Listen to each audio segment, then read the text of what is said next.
हर किसी के साथ धोखा देने वाली कांग्रेस, हर किसी के साथ आज नाटक करने वाली कांग्रेस पार्टी को एक जबरदस्त एक जवाब देने का मौका आज आपको मिला है।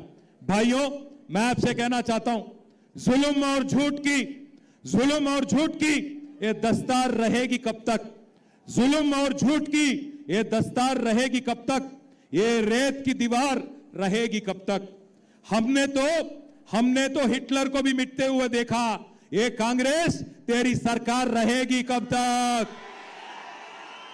పెద్ద పెద్ద హిట్లర్ అసొంటోలే పీకిన్రు, పెద్ద పెద్ద హిట్లర్ అసొంటి నియంతలే పీకిన్రు, నువ్వెంత నీ బతుకెంత రేవంత్ రెడ్డి అని అడుగుతున్నాం ఇయాల. ఆయన పెద్ద పోజులు కొడుతున్నాడు, రారాజు లెక్క, నియంత లెక్క, చక్రవర్తి లెక్క పోజులు కొడుతున్నాడు. జూబ్లీ హిల్స్ అన్నట ఓటేయకపోతే రద్దు చేస్తాడట పథకాలు. నీ అయ్య సొమ్మ, నీ అబ్బ సొమ్మ, ఎవడి సొమ్ము? తెలంగాణ ప్రజల సొమ్ము. మీరు సునీతమ్మని గెలిపియండి, గల్లా గల్లా వట్టి నిలదీసి గజార్లో గుంజి పథకాలు అమలు చేసే బాధ్యత మాది. కాంగ్రెస్ వల్ల గల్ల బట్టి పథకాలు అమలు చేసే బాధ్యత మాది.